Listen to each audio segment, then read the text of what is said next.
Isang chapter na lang ay matatapos na tayo sa Colossians at nasa last section na tayo ng Colossians chapter 3. So, ang lesson natin for tonight, papamagatan natin Christ at home, living out the gospel in our relationships. Sa last lesson natin, napag-aralan natin that binigyan tayo ng bagong identity ng Diyos. Nung tayo ay nakipag-isa kay Jesus Christ, natanggap natin ng bagong identity. Dati ang ating identity, tayo ay suwail, tayo ay kaaway ng Diyos, hindi tayo kabilang sa pamilya ng Diyos, pero nung tayo ay nakipag-isa kay Kristo ay binigyan niya tayo ng bagong identity. At hindi lamang yon sa pagbibigay niya sa atin ng bagong identity, kundi binigyan niya tayo ng bagong buhay. Speaking of new identity, ang identity mo ay hindi nagsishift yan kung nasaan ka. Wherever you are a child of God. Nasa loob ka ng church, nasa bahay ka, nasa school ka, nasa work ka, wherever you go, hindi nagbabago yan, you are a child of God. Amen? Hindi po tayo hunyango na kung saan tayo nakakadikit or nasaan tayo. Kung hindi nyo po alam ang hunyango sa mga bata-bata kasi hindi ginagamit yung mga ganun, medyo minsan kasi yung mga termino ko or yung mga ginagamit ko pang matanda. Okay, so sa mga bata siguro chameleon, alam niyo yon, chameleon. Meron ba yung mga bata-bata? O yung animal na kung saan siya dumikit, halimbawa sa bark, sa trunk ng tree, kung ano yung kulay ng tree, yun yung magiging kulay niya. So sabihin mo sa katabi mo, hindi ka chameleon. Okay, hindi ka hunyango.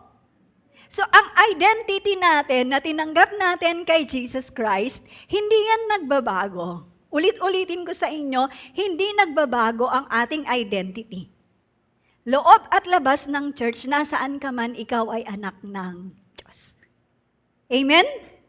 At ngayon, even sa ating home, yes, anak ka ng tatay mo at anak ka ng nanay mo biologically.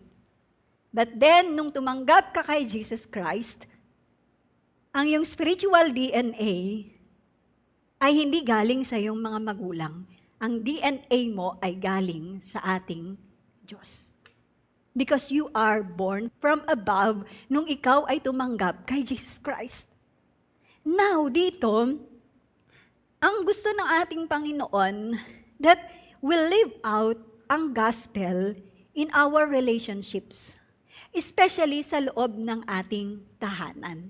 Dapat ang gospel ang siyang mag-influence sa atin on how we relate sa ating pamilya, sa ating mga magulang, sa mga may asawa, sa inyong mga asawa, sa mga magulang, sa inyong mga anak. Dapat ang gospel ang siyang nag-i-influence sa atin, hindi ang ating culture, hindi ang ating society ang magdidictate kung paano natin pakikitunguhan ang ating mga mahal sa buhay. Sapagkat kapag ang ating relationship ay dictated, influence ng gospel, it will bring honor kay Jesus Christ. Because that is the will of God, na i-honor natin si Jesus Christ wherever we are. Sometimes kasi, ang akala lang natin na ang pag-honor kay Jesus Christ ay every Sunday lang. Or every life group. Every time na magkakasama tayo, ay yun lang ang feeling natin na dapat natin na i-honor si Jesus Christ. No. Ang ating buhay, dapat ito ay gugulin natin in honoring Jesus Christ. Saan man tayo naroroon, sa trabaho man, sa school man, or sa bahay, ino-honor natin si Jesus Christ. Now, sa ating pag-aaral ngayon, magpo-focus tayo ngayon sa ating mga tahanan. Ang Christ-centered na tahanan ay nakakapag-honor kay Jesus Christ. At ano nga ba ang picture ng Christ-centered na tahanan? Sa passage natin, sa verses 18 to 21, ay nagbigay si Paul ng 4 na marks ng isang Christ-centered na tahanan. Para ma-picture natin ito, pag-aaralan natin ngayon itong mga marka na ito. Unang-una sa lahat, submission that honors Christ. Basahin natin ang Colossians chapter 3 verse 18. Wives, submit yourselves to your husbands as is fitting in the Lord. Sa society natin, hindi popular ang word na submission. Very rare nating naririnig ang submission. Pero noong panahon nila Paul, including ang Greco-Roman society, ay meron silang expectation when it comes sa submission. But then, ang tinutukoy ngayon ni Paul dito sa verse 18 is submission that honors Christ.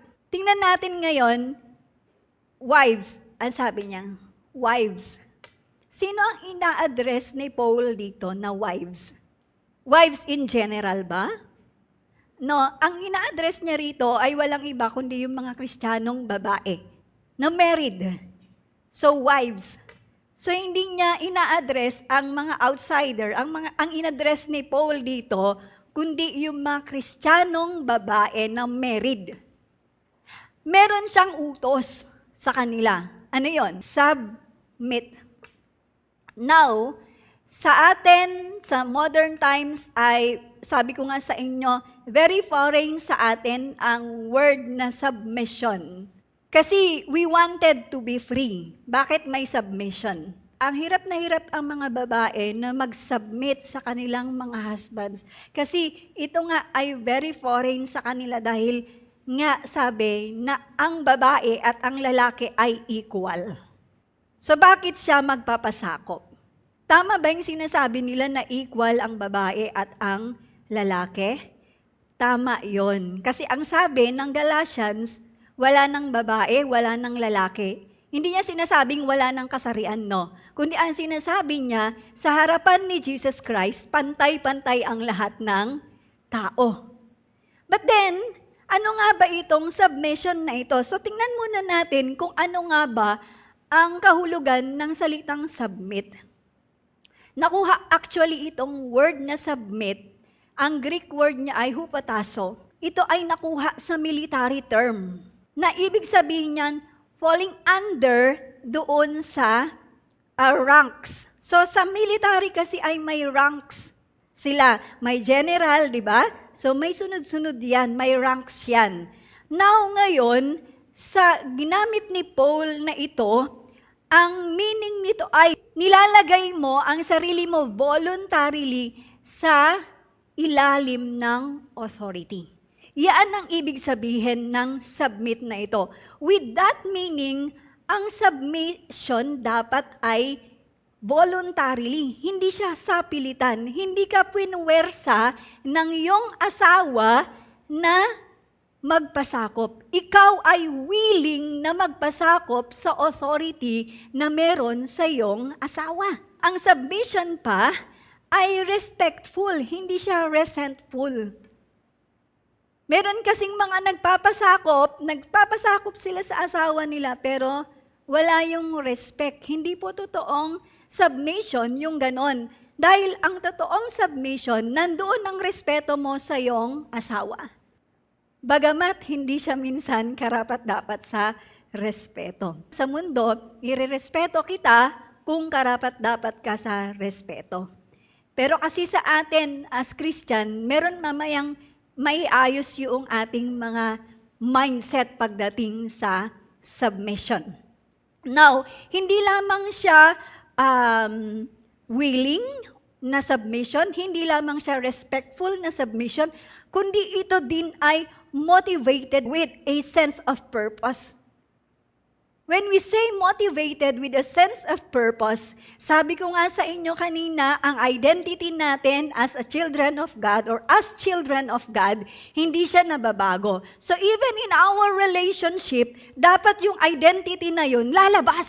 So with that, yung mga married na katulad ko, dapat ang ating pagpapasakop with the purpose na mag-glorify natin at ma-honor si Jesus Christ. Hindi dahil sa natakot tayo sa ating asawa, hindi dahil sa natatakot tayong baka bugbugin tayo ng ating asawa pag hindi tayo nagpasakop, hindi dahil sa natatakot tayo na baka hindi niya ako bigyan ng pampariban ko nitong December. Diba? Kaya dapat magpapakabait ako kasi si Honey meron na namang bonus at saka 13-month pay. Baka hindi niya ibigay sa akin ng 13-month pay ng buo at ang bonus kapag hindi ako nagpasakop. That is not the purpose. Ang purpose natin is to glorify and honor our Lord Jesus Christ. Yun ang purpose when it comes sa ating submission. Now, this command, hindi po niya ini-imply na ang babae ay magpasakop dahil siya ay inferior. No. Hindi tayo inferior sa mga lalaki. We are equal sa mga lalaki. So, hindi niya sinasabing, babae, magpasakop ka kasi mas mahina ka, mas mahina ang utak mo. No. Hindi ito tungkol sa intelligence. Hindi ito tungkol sa mahina tayo physically. Ang concept ng submission ay yung functional role ng bawat isa sa marriage. Kasi ang asawang lalaki at asawang babae ay meron silang magkaibang role sa marriage. Kaya kinakailangan na maintindihan natin kung ano ang submission. Equal sila pero meron silang magkaibang function at role. Just like ang Father at ang Son, si Jesus at ang God the Father, they are equal. Hindi lesser God si Jesus. Siya ay equal with the Father. Kaya nga, Son of God. Ang ibig sabihin ng Son of God is equal with God. Parehas, pantay sila ng God the Father. But then si Jesus Christ ay nagpasakop sa God the Father because of His role as the Redeemer, as the sacrifice. So kinakailangan magpasakop siya para makapag-function siya sa kanyang role sa redemptive plan ng Diyos. Baka nagre-react kayo ngayon, no, hindi ako magpapasakop, mas malaki ang sahod ko kaysa sa asawa ko. Hindi po yan ang sinasabi ng salita ng Panginoon ng babae ay magpapasakop sa kanyang asawa kung yung lalaki ay mas mataas na ang kanyang sahod. Kung mas matalino ka sa iyong asawa, hindi nangangahulugan na hindi ka magpapasakop. You have to remain on your station, mga kapatid. Mag-function ka according sa iyong role. Huwag mong kunin ang role ng iyong asawa. Amen ba? Palakpakan nga natin ang Panginoon. So, ang submission, ang ine-emphasize nito ay ang order and harmony sa marital relationship. Dahil kung hindi magpapasakop ang babae sa kanyang asawa, magkakaroon ng kaguluhan sa loob ng tahanan. And that is not glorifying, that is not honoring Jesus Christ. So, makita natin yung command, submit. Ngayon, ang sabi niya, to your husbands. So, ang scope nitong submission na ito, hindi sa lahat ng lalaki. Kanino ka lang magpapasakop? Sa asawa mo lang.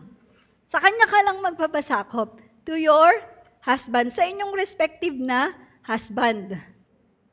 And then, this one, as is fitting in the Lord. Napaka-importante ng phrase na yan, as is fitting in the Lord. Bigyan ko kayo ng historical background ng time nila Apostle Paul. Sina Apostle Paul ay nasa time sila ng Greco-Roman. Ang kanilang society ay mixture ng Greece at ng Roman society and culture. Ngayon, sa kanilang kultura, nung time na yon, ang kanilang society ay meron din silang tinatawag na household code. So para sa kanila din, ginagawa din nila ito. Kinocommand din nila ang mga babae na magpasakop sa asawang lalaki. Pero ito yung modifier, ito yung nagpabago noong code na yon. Ina-apply siya sa Greco-Roman culture, pero merong binago si Apostle Paul regarding sa submission na ito.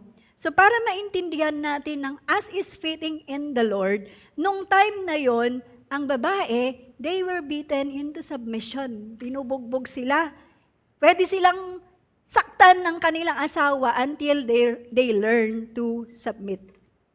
That is normal sa kanila. They threaten yung kanilang mga asawa para sila ay magpasakop. So ang babae ngayon, katulad nga ng sinabi ko sa inyo, yung submission niya, hindi na voluntary. Kasi napuwersa. Hindi na rin na-check yung respectful. Kasi meron na siyang sama ng loob sa kanyang asawa. And then hindi na rin siya purpose-driven. Kasi nga, meron na siyang ulterior motive. Hindi na ang motivation ay si Jesus Christ. Ang motivation ay, siyempre baka bugbugin ako nito. Or siyempre baka iwanan ako nito maghanap ng ibang asawa. Or baka hindi niya i-provide ang aming needs. See? So, merong problema sa kanilang uri ng pag-submit. Hindi siya Christ-honoring na submission. Kasi di ba ang point number 1 natin, Christ-honoring submission or submission that honors Christ. So, ngayon, ito yung siyang nagmo-modify or nag-change ng household code na ito na pinapractice na sa Greco-Roman society nung time na yon. Ano nga ba ang as is fitting in the Lord? Ang ibig nitong sabihin. Dapat Christ-centered na yung motivation mo. Mga asawang babae, bakit ngayon magpapasakop sa inyong asawa? Kasi gusto mong ma-honor, gusto mong mag-glorify si Jesus Christ dahil ito ang gusto niya. Itong dinidiscuss natin ngayon ay disenyo ng Diyos sa family. Kung sinusunod natin yung disenyo ng Diyos sa family, na-honor natin si Jesus Christ. So ngayon, iba na yung motivation mo. Sa halip na motivated ka ng fear, dahil baka bugbugin ka ng asawa mo or baka hindi niya ibigay sa'yo ang buo niyang sweldo, pag ikaw ay matigas ang ulo, hindi na yun ang nagtutulak sa'yo. Willing ka na, hindi ka na napipilitan na magpasakop sa iyong asawa kasi alam mo na iyon ay nakakapag-honor kay Jesus Christ. Maliban pa sa motivation, ito na yung magbibigay siya ng limit. Nasabi ko sa inyo, yung Greco-Roman society nung time na yon, sinasaktan nila ang kanilang asawa or tinithreaten nila ang kanilang asawa para sumunod sa kanila. Ngayon, yung mga ipinapasunod nila sa kanilang mga asawa, it includes maging ang pagkakasala sa Diyos. So dahil natakot siya, dahil na-threaten siya, kahit na siya ay magkakasala pa sa Diyos, siya ay sumusunod na ngayon sa kanyang asawa, in which hindi yon fitting sa Lord. Ang fitting sa Lord ay hindi siya blind submission. Hindi siya blind obedience. Nasusunod ka kahit anong sinabi ng asawa mo, kahit ikaw ay magkakasala na. So makita natin, yung as is fitting in the Lord, inayos niya ang motivation, binago niya ang motivation, and then, as is fitting in the Lord, naglagay siya ng limitasyon pagdating sa pagpapasakop sa asawa. So kung isa-sum up natin ngayon, ang submission, ito ay voluntary dahil sa alam mong ito ang nakalulugod sa Diyos. Magpapasakop ka sa iyong asawa dahil yaan ang inaasahan sa iyo ng Panginoong Hesukristo. Dahil ito ang magbibigay sa kanya ng kasiyahan.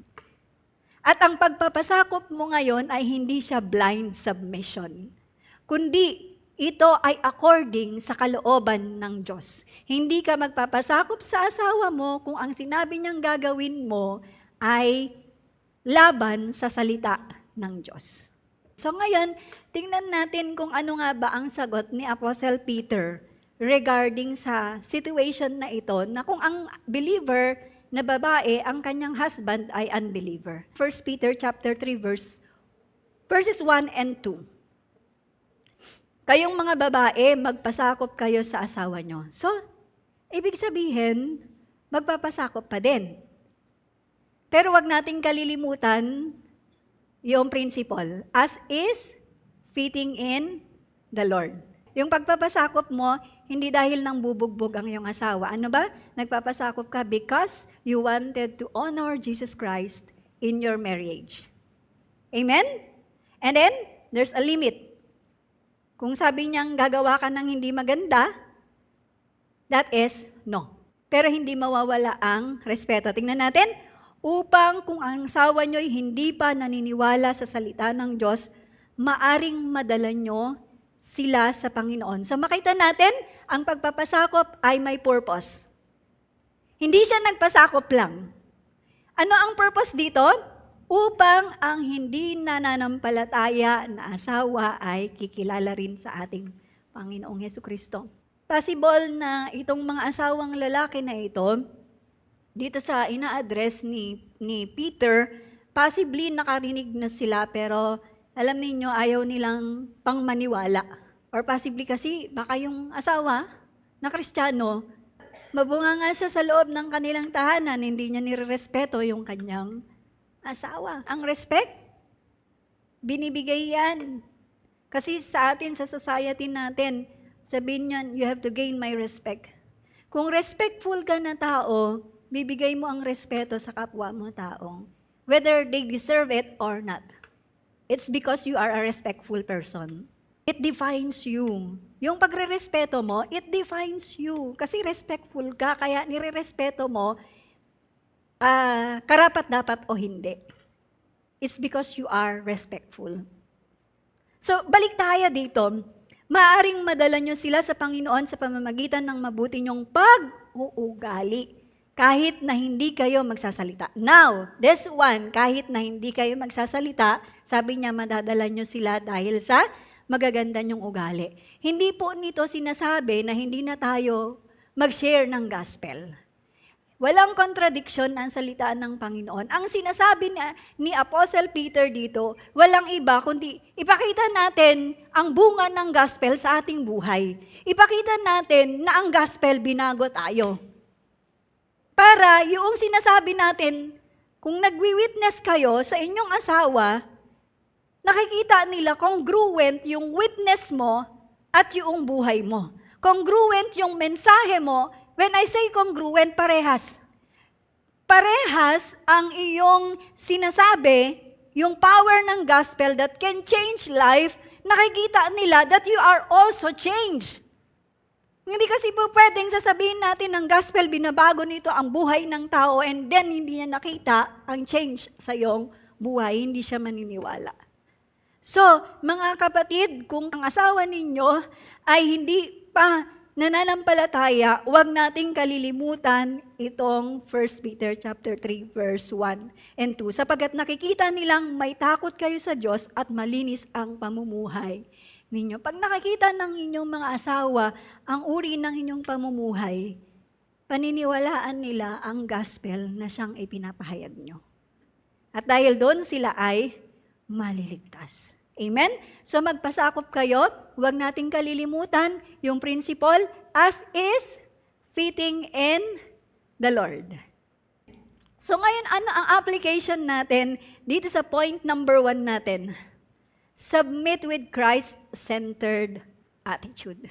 Mapansin natin, hindi lang natin sinabing submit. Submit with Christ-centered attitude. Ano nga ba ang Christ-centered attitude? Willing, respectful, with purpose. Ano yung purpose na yon? Ma-honor si Jesus Christ. At kung unbeliever ang iyong asawa, ma-win siya sa ating Panginoong Jesus. Yung motivation natin, hindi na out of fear, hindi na sa may ulterior motive tayo. Ano yung ulterior motive? Yung ang sabi ko sa inyo, na magpapakabait ako sa asawa ko or magbibehave ako or magsasubmit ako kasi December na. Malapit na ang kanyang bonus at ang kanyang 13-month pay. Magpapariband na ako, baka hindi niya ako bigyan ng pampariband ko. That is ulterior motive. Hindi siya tamang motivation when it comes to submission. Ang tamang motivation, as is fitting in the Lord. What is honoring before the Lord? Because this is the will of God that a woman must submit to her husband, kinakailangan na sundin niya yun. Dahil pag sinunod niya yun, Christ is honored. Amen ba? Do you agree with me, mga sista? Mga sista, do you agree with me? Kahit hindi kayo mag-agree, sasabihin ko pa rin kung anong sinasabi ng salita ng Diyos. Okay, so how do we practice this? One, of course, meron tayong respectful communication. Yan ay believer or unbeliever. Merong respectful communication. Yung pagiging supportive ninyo sa inyong husband. Nandun yung partnership ninyo. Kami po ni Bishop, ang aming relationship is partnership. Kino-complement namin ng isa't isa. Yung wala sa kanya, ako ang pumupuno nun. Yung wala sa akin, siya ang pumupuno nun. That is partnership. Hindi kami nag-compete. Nilalabas namin yung best ng isa't isa. That is supportive partnership. And then, yung Christ-like attitude. Maging katulad tayo ni Jesus Christ na humble siya. And meek. Pag sinabi nating humble and meek, hindi siya weakness. Actually, that is strength. Ang meekness is, you know how to control your power. Hindi madaling mag-control ng power. Sometimes, we wanted to show up our strength. Ayaw nating nasasuppress tayo. Yun kasi ang nature natin as human being. Gusto natin, i-display natin yung kakayanan natin, yung ability natin. Pero pag ang pagiging meek, kahit kaya mong gawin yon, pero pag hindi siya kinakailangan sa sitwasyon na yon, you stay calm. Hindi mo minamanifest or sino-show off yung kaya mong gawin. That is Christ-like attitude. Maalala natin ang Panginoong Yesus nung iuhulihin siya sa Garden of Gethsemane. Ang daming manghuhuli sa kanya. Ang sabi niya nga nung sinabi niyang I am, bumaligtad yung ibang manghuhuli sa kanya. So, with that power, kaya niya talagang talunin yung mga manghuhuli sa kanya, pero hindi niya ginamit ang kanyang power. Because nagpasakop siya sa kalooban ng Father, dahil ang kalooban ng Father, siya ay mabayubay or mapako sa krus to pay for our debts. That is meekness. Meekness is not a weakness. It's a strength. Mga married na mga babae, stay meek. Amen? Huwag kang parang shrew. Huwag kang, alam niyo yun, para kang palengkera. Diba? Nakuha nyo? Naka 100,000 words ka na, si Mr. 10 pa lang. So dapat we stay humble, we stay meek. So ano ang result nito pag tayo ay nagpapasakop? Ang marriage ay nagiging strong. Nagpo-foster ito or nagpo-promote ito ng harmony within a husband and wife relationship. Number 2, hindi lamang nag-speak si Paul sa mga kababaihan na may asawa, nag-speak din siya sa husband. Number 2, ito yun, love with gentle leadership. Just like I have said a while ago, ang Greco-Roman society ay pinapractice din nila ang household code na ito, na ang babae ay magpapasakop sa kanyang asawang lalaki, pero hindi siya balanse. Walang balance. Kasi para sa kanya, i-practice niya lang or gamitin niya lang ang kanyang authority ng may kamay na bakal. So pwede niyang saktan ng kanyang asawa, pwede niyang i-threaten ang kanyang asawa. Pero dito, si Paul naglagay siya ng balancing command. So hindi lang ang babae ang kanyang inutusan na magpasakop. Inutusan niya din ang lalaki na gawin niya din ang kanyang role. Ano ba ang role ng lalaki na sinasabi? Love your wives. Mas mahirap to. kaysa doon sa submission. Ibinigay ni Paul ang mas mahirap na trabaho sa mga lalaki compared sa trabaho ng mga babae or yung role ng mga babae. So binalanse talaga niya ito para walang maging, alam niyo, hindi maging tyrant or hindi maging dictator yung mga asawang lalaki. So nagbigay din siya ng command sa kanila. Ano yon? Love your wives. So yung salitang love dyan, ang ginamit niyang love ay agapao. Ang pinakamataas na uri ng pag-ibig. So pag sinabi nating agapaw, katulad yan ng pag-ibig ni Jesus Christ sa kanyang church. Ang parallel na verse ng Colossians chapter 3 verse 9, ito ay makikita natin sa Ephesians chapter 5 na ang sinabi niya, husbands, love your wives. Kung papaano na minahal ni Jesus Christ ang kanyang church. So yung word na love doon ay agapaw. Ang love na ito ay selfless. Ooh. Ang tao ngayon, pag nagmamahal sila, hindi siya selfless. Mamahalin kita para mahalin mo ako. Mamahalin kita kasi meron kang binibigay sa akin. Mamahalin kita. May kapalit. Pero si Jesus Christ, wala nga tayong mabigay kay Jesus Christ. Wala tayong pwedeng ibigay kay Jesus Christ. Zero tayo, mga kapatid. Zero tayo.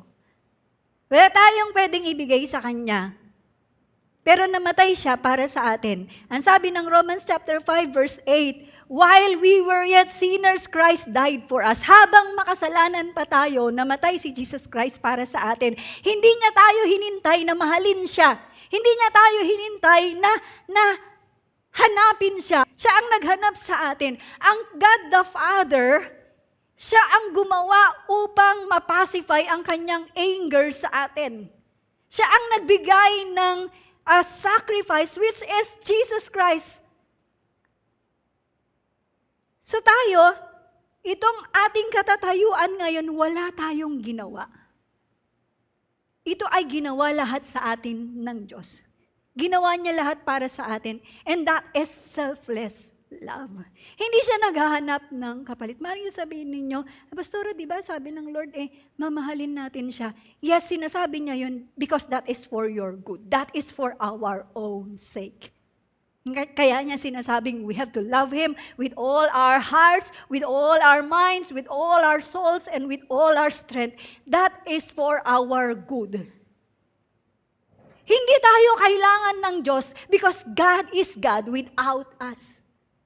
Hindi nababago ang pagiging Diyos ng Diyos. Kahit wala tayo, siya'y mananatiling Diyos. Wala siyang kailangan sa atin. And yet, He loved us. Minahal tayo ng Diyos. That is selfless love. So kaya sinabi ko sa inyo, mahirap na trabaho ang ibinigay ni Apostle Paul sa inyo mga asawang lalaki. Kasi hindi ito tungkol sa affection lamang na feel, ganon. Hindi siya tungkol sa kabum-kabum. Hindi siya tungkol sa cozy feelings. You love selflessly. Pag sinabi natin selflessly, syempre, nandyan ang sakripisyo mo. It is a sacrificial love. Si Jesus Christ, binigay niya nga ang kanyang buhay para sa atin. That is sacrificial love. And husbands, willing ba kayong mamatay para sa inyong mga asawa? Are you willing to lay down your life for your wife? Yan ang nire-require sa iyo bilang asawang lalaki. So ang pagmamahal ng asawang lalaki sa kanyang asawang babae, ito'y pagmamahal na katulad na iginawad ni Jesus Christ sa kanyang church. Selfless, sacrificial. Ganon ang pagmamahal na sinasabi ni Paul na love your wives. Hindi siya erotic, hindi siya filial, hindi siya emotional. Ito ang pinakamataas na uri ng pag-ibig. Iginawad yan ni Jesus Christ sa kanyang church. Therefore, kayong mga asawang lalaki na nakakakilala sa ating Panginoong Yesus, mahalin ninyo ang inyong asawa katulad ng pagmamahal ni Jesus Christ sa kanyang bride. Alam ba ninyo kasi ang marriage ang pinipicture nito ay ang relationship ni Jesus Christ sa kanyang bride. Yun po ang pinipicture niyan. Ang marriage. Si Jesus po kasi ang ating groom at tayo na church ang bride ng ating Panginoong Hesukristo.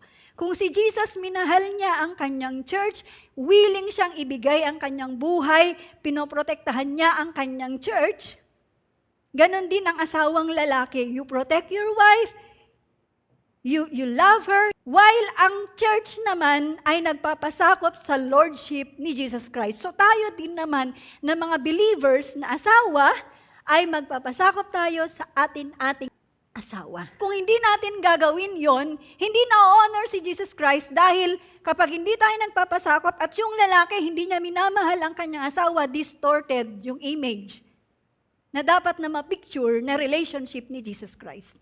So as Christians, kinakailangan makita ito sa marriage natin.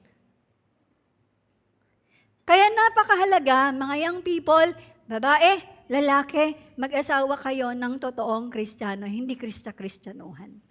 Ang piliin nyo, may takot sa Diyos. Dahil kung may takot yan sa Diyos, nagmamahal siya sa Diyos, mahal niya ang salita ng Diyos, sinusunod niya ang salita ng Diyos, deboto siya sa Panginoon, mamahalin ka talaga niyan. Katulad ng sinasabi ng salita ng Diyos, agapaw. Ako, sa totoo lang po, sabi ko sa Lord, pag nag-asawa ako, Lord, minsan lang, ayaw ko magkamali. Kasi view ko ang marriage as sacred.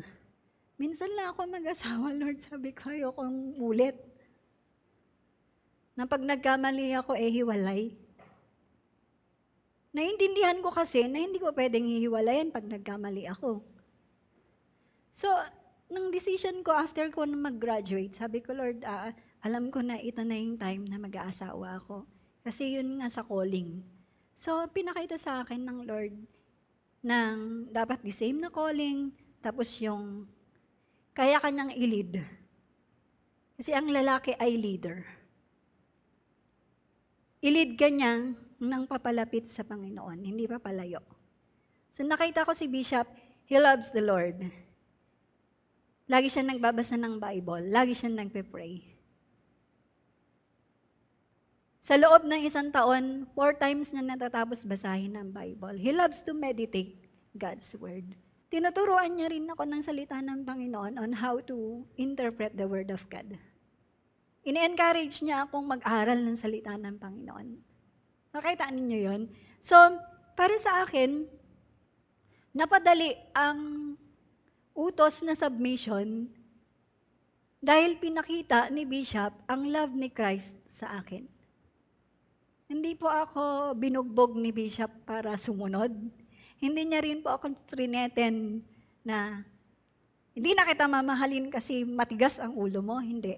Pinakita niya sa akin kung ano ang love ni Jesus Christ. Kaya madali akong napapasunod. Hindi ko naman po sinasabing 100% ang submission ko. Nakikita ko bang meron pang mga konting ipapolish. Habang pinag-aaralan ko to, sabi ko, Lord, meron pang konting ipapolish, pero hindi na mahirap para sa akin kasi mas lalo pang nag-mature ang asawa ko. Yung stable siya, hindi siya namumove ng mga sitwasyon. Hindi niya kami pinapakitaan ng pagkainis or pagkagalit. Hindi niya kami pinapakitaan ng ganon. Even at times na, meron siyempre dumadating din ako na meron ding lumalabas yung katigasan ng ulo. Kasi ang personality ko, I'm a strong woman. Dahil sa aking background na nag-aral ako, ay walang natuto ako magbasa without yung sa assistance ng aking mga magulang. Una lang akong in-enroll ng aking nanay ay nung kinder ako. Yung sumunod na grade 1 hanggang matapos ako ng kolehiyo, hindi na ako sinamahan sa school. Grade 2 ako, marunong na ako mamalengke. Hindi yung palengkeng kung ano-ano lang binibili. Kasi talagang iba yung training sa amin. So, Alam niyo yun? Yung ilang years kang very strong, mahirap kaya yun na minsan i-curb yung strength na yun. Pero alam niyo, sa love na pinakita sa akin ni Bishop, naging willing ako na magpasakop, naging respectful ako sa kanya. At ang purpose nga, katulad ng sabi ko ang prayer ko nung dalaga pa ako, Lord, mag-aasawa ko, gusto ko ang pamilya ko ay ino-honor ka. And God honored that prayer. Lagi kong pinagpe-pray yun, Lord, gusto kong buong pamilya, ino-honor ka. And God honored that. And prayer ko na makapag-asawa ako ng lalaking hindi ako ilalayo sa'yo. Yung lalaking lalong maglalapit sa akin sa'yo. Yung lalaking susuporta sa akin na gawin yung pinagagawa mo sa akin. God honored that prayer. Amen. Sa mga dalaga, you pray. You grow also. Kasi pag hindi kayo nag-grow, hindi nyo makita kung sino yung tamang lalaki. Mga lalaki, wag kung sino-sino porque maganda, ay maganda siya, yun na Lord. No. Nagfe-fade ang kagandahan. Magre-wrinkles yan. Kahit siya pa ang pinakamagandang babae sa balat ng saging, ay okay, sorry, magpe-fade yan. Siguro, medyo kaya nating pabagalin. Pero eventually, mag-fade yung beauty. Tatanda, kukulubot yung mukha. So kung yun yung basihan mo, kawawa ka naman. Baka na pangasawa mo ng shrew or palengkera dahil hindi siya nakakakilala sa Panginoon. Young people na nandito ngayon, na hindi pa kayo nag-aasawa, meron pa kayong chance na iayos yung dapat iayos dahil pag nag-asawa kayo ng mali, you will regret it the rest of your lives. Kasi, marriage, lifetime yan. Hindi mo siya pwedeng itapon, ay kasi mali, tapon ko. Hanap ulit ako. No, marriage is lifetime. Amen? Palakpakan natin ng Panginoon. So ngayon, ano pa sabi niya? Do not be harsh with them. Kasi ang mga asawa noon, nung Greco-Roman society, harsh sila sa kanilang mga asawa. So ngayon as Christian, dahil ikaw ay nakakilala na sa Panginoon, you have to manifest or you have to show that love sa iyong asawa, yung love ni Jesus Christ sa kanyang bride. Si Jesus hindi siya harsh. Makikita natin ang gentleness ng ating Panginoong Jesus. So, mga lalaki, you have to be gentle, considerate, at patient sa inyong mga asawa. Kung makulit yan, kung sometimes hindi siya nagpapasakop, don't beat her into submission. Love her. Huwag mong i-break ang kanyang heart sa pamamagitan ng iyong harsh na salita. Alright. Anong gagawin nyo? Love with gentle leadership. Ang leadership ninyo as husbands, mga lalaking nakakakilala sa Panginoon, it's defined by love at ng care. You have to protect your wife also. Ang focus mo is building your wife, not asserting your authority. I-build up mo yung wife mo. Tutulungan mo siyang mag-mature sa kanyang relationship kay Jesus Christ. Yan po ang ginawa ni Bishop sa akin po. Actually po, pagka time na may mga pagkakataon po na nagtalo kami, akala ko po si Bishop hindi na yun magbabasa ng Bible niya, hindi na siya magpe-pray. Kasi lumabas siya ng kwarto namin, siyempre meron kaming disagreement, ayaw kong makipag-usap sa kanya.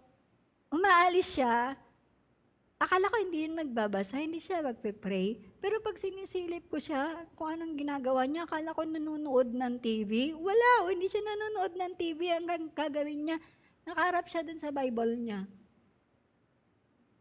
Nagbabasa siya.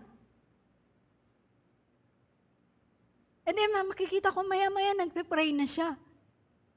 So yung stability niya, nahila po niya ako na anuman ang sitwasyon ng emotion mo, hindi mo pababayaan ng salita ng Panginoon, hindi mo pababayaan ng pagpe-pray. All the more nga, magbasa ka ng Bible kasi emotionally disturbed ka. All the more nga, dapat mag-pray ka. Kaso ang problema sa iba, na-move ng emotion, hindi na nagbasa ng Bible, hindi na rin nag-pray, kaya humina, nung may temptation, bumagsak. Mga husband, kayo dapat ay maging stable. Yung leadership ninyo, idadala ninyo ang inyong family na mas lalong maging malapit, mas lalong maging malalim ang relasyon sa Panginoon. Hindi ikaw yung ihila sa asawa mo, na panghihinain mo yung asawa mo. Ikaw dapat ang magpapalakas siya. Sa kanya, siya ay binibuild up mo. Ang leadership ninyo sa tahanan, mga Kristiyanong lalaki na may asawa, servanthood. Nandoon ang paglilingkod ninyo at hindi kayo boss. Amen? Palakpakan natin ang Panginoon. So, paano nyo ito ipa-practice ngayon? Of course, provide for your family. Hindi lamang po sa financial. Kasi eto, walang problema. Okay, Pastora, okay, magbibigay ako, responsable ako pagdating sa finances ng aking family. Hindi po yun ang pangunahin. Maging responsable kayo sa inyong pamilya when it comes sa spiritual. Dapat kayo nagli-lead. Kayo ang leader. Kayo yung laging nananalangin para sa inyong pamilya. Tingnan niyo si Job. Si Job, lagi niyang ipinapanalangin ang kanyang pamilya. Everyday yon. Ganon si Job. So dapat maging katulad din ng mga asawang lalaki ng kay Job, yung kanyang ugali, na lagi niyang ipinagpe-pray ang kanyang pamilya, ang kanyang mga anak. Ang kanyang asawa, ang kanyang mga anak ay lagi niyang inilalapit sa Panginoon. And we have to be, kayong mga lalaki ay maging responsable din kayo when it comes sa emotional needs ng inyong asawa. At lahat ng kanilang mga pangangailangan. Amen? So, number 3 tayo. Obedience that pleases God. So, hindi lang in-address ni Apostle Paul ang asawang babae, maging ang asawang lalaki ay in-address niya. Ngayon, ina-address din niya ang mga anak kasi ang mga anak ay bahagi din ng pamilya. So, kinakailangan din ma-address itong mga anak na ito. Ang sabi niya, children, obey your parents in everything, for this pleases the Lord. So, ang mga anak ay meron din palang role para nagagampanan para ang isang tahanan ay maging Christ-centered na family na nag-o-honor sa ating Panginoong Hesukristo. So, this one ay ang relationship ng parent at ng anak ang kanyang tinututukan. Kanina ang relationship ng asawang babae at lalaki. Ngayon ay ang relationship ng anak at mga magulang. Pag sinabi niyang obey dyan, sinasabi niyan, kasama dyan ang pakikinig, ang pagpapasakop at ang pagsunod sa authority ng iyong mga magulang. Ngayon, yung children rin niyan na sinasabi ay walang iba kundi yung mga anak na nasa puder pa ng kanilang mga magulang.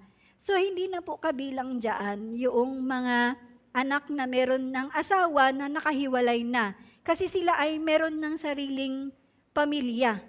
So, kung yung lalaki ay leader na rin siya at yung asawa ay ang asawa niyang lalaki ang leader. So, nagbuo na rin sila ng panibagong pamilya. So, hindi na sila under ng authority ng kanilang mga magulang. Ang kinakausap dito, yung mga nasa poder pa ng kanilang mga magulang, ang sinasabing sumunod. So, ang sumunod dito, ulitin ko sa inyo, ay nakalakip dito ang pakikinig, ang pagsunod, pakikinig, ang pagpapasakop, at ang pagsunod sa authority. Pag sinabi nating listen, kinakailangan ang mga bata ay makinig sa instruction ng parents.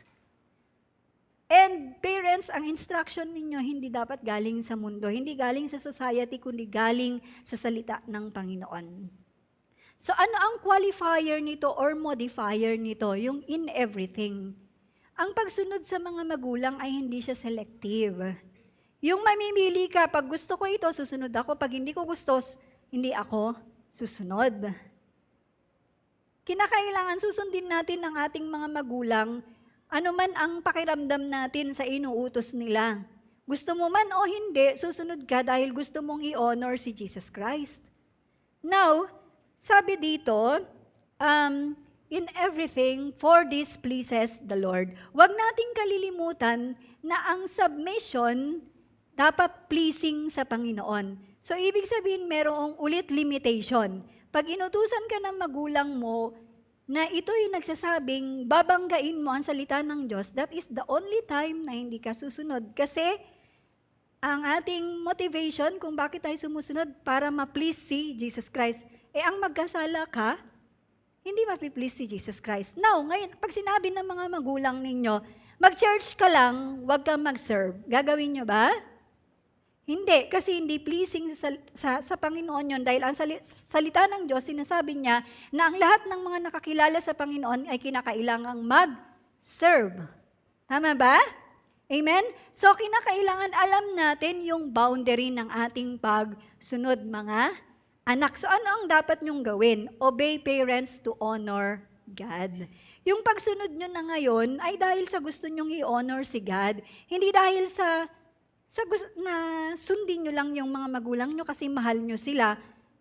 That is may poor na motivation. Dapat ang motivation natin, walang iba kundi ang i-honor si God. So ang pagsunod natin ay base yan sa salita ng Panginoon. Inuulit ko, bakit nilalagyan natin ng mga ganyan, ng modifier, yung mga what to do natin? Kasi sa labas naman din nag-o-obey din naman ang mga bata. Pero anong motivation? Para bigyan sila ng magulang nila ng allowance, para payagan sila ng mga magulang na maglakwatsa, di ba? Pero eto, sa atin, obey your parents to honor God.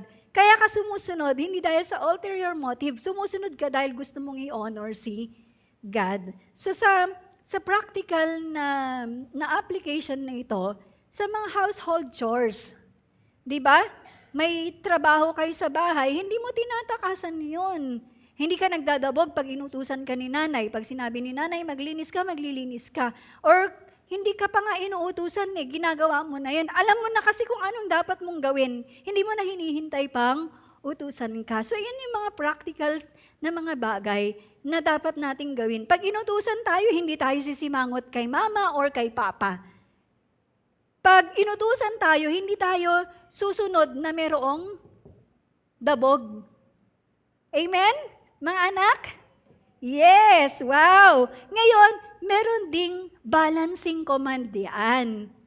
Kanina, may balancing command sa asawa. Ngayon, may balancing command naman sa mga magulang. Kasi pwedeng ang mga magulang ay i-exercise nila ang kanilang authority in a way na hindi na-honor si Jesus Christ.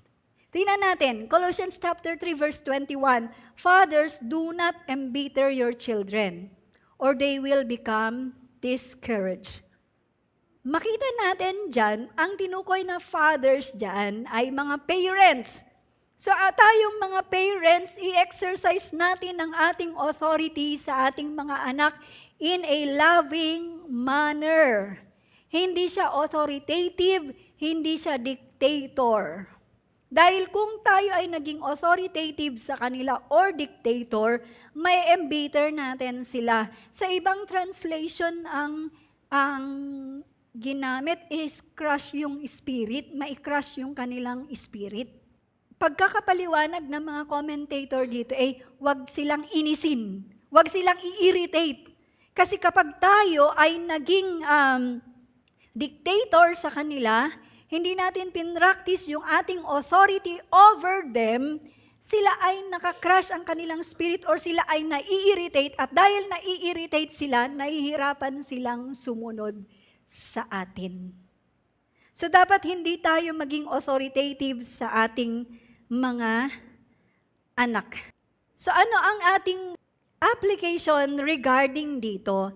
Encourage children with loving guidance.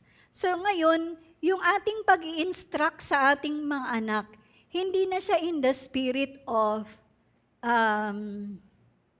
Yung pagiging authoritative, na sundin mo ako kasi magulang mo ako. Kung hindi, magpalit na tayo ng sitwasyon, sabihin mo, di ba? Nasubukan niyo ang sinabi yon. Ikaw na maging tatay, ako na yung anak, di ba? Okay, ako ha, hindi ko sinasabing dito, ito, particularly dito, meron akong failure dito.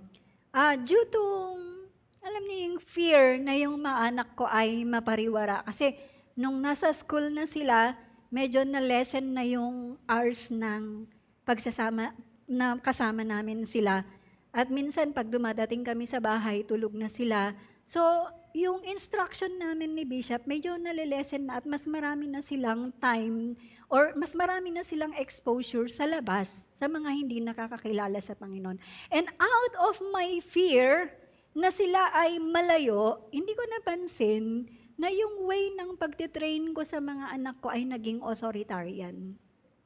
Until one day, napansin ko, kasi nagninilay ako, tinitingnan ko rin yung aming family. Ina-assess ko rin kung nasaan na yung aming family, yung mga anak namin. Nakita ko na, Lord, na-embitter ko ang mga anak ko. So I repented. Kaya sabi ko sa Lord, tulungan mo ako na ma-find ko yung balance. Na hindi ako magiging authoritative at hindi din ako magiging permissive. Yung tama lang na kailangan ng aking mga anak na pagdidisiplina. So alam nyo, siyempre sa overtime, natututo naman tayo hanggang sa umaayos na rin yung dealings ko sa kanila na hindi na ako, nahahanap ko na yung balanse ng pagdidisiplina sa kanila. Mga magulang, hanapin natin yung balanse ng pagdidisiplina sa kanila. Gamitin natin ang salita ng Panginoon pero hindi siya sa authoritative way. Ako ginamit ko ang salita ng Panginoon sa mga anak ko pero in an authoritative way. Kaya na-irritate sila sa akin. So, pero nung ngayon, ginagamit ko na ang Word of God in a gentle manner. Kaya mas madali na nilang nawe-welcome yung mga sinasabi ko na hindi na sila nag-scowl sa akin or nag-grumble sa akin, kundi, yes, mami, gaganon na sila. At nakikita ko rin yung pagmamature ng aking mga anak dahil sa dahil sa inayos ko yung way ko ng pagdidisiplina sa aking mga anak. So, wag nating i-embitter ang ating mga anak. Dapat tayo i-encourage natin ang ating mga anak in a loving or with a loving guidance. Ilapit natin sila sa Panginoon, hindi natin sila ilalayo sa Panginoon. Palakpakan natin ang Panginoon. Now, nakita natin kung ano ang mga marks ng Christ-centered na pamilya. At bawat isa sa atin ay meron tayong role na dapat gampanan. Hindi lang ang asawang babae, hindi lang ang asawang lalaki. Both gagampanan. Hindi lang ang parents, kundi ang mga anak. So dapat merong mutual na respect, meron tayong mutual na understanding sa isa't isa at mag-function tayo sa role natin upang sa gayon mag-function ang family natin bilang pamilya na nag-o-honor sa ating Panginoong Yesus. Amen?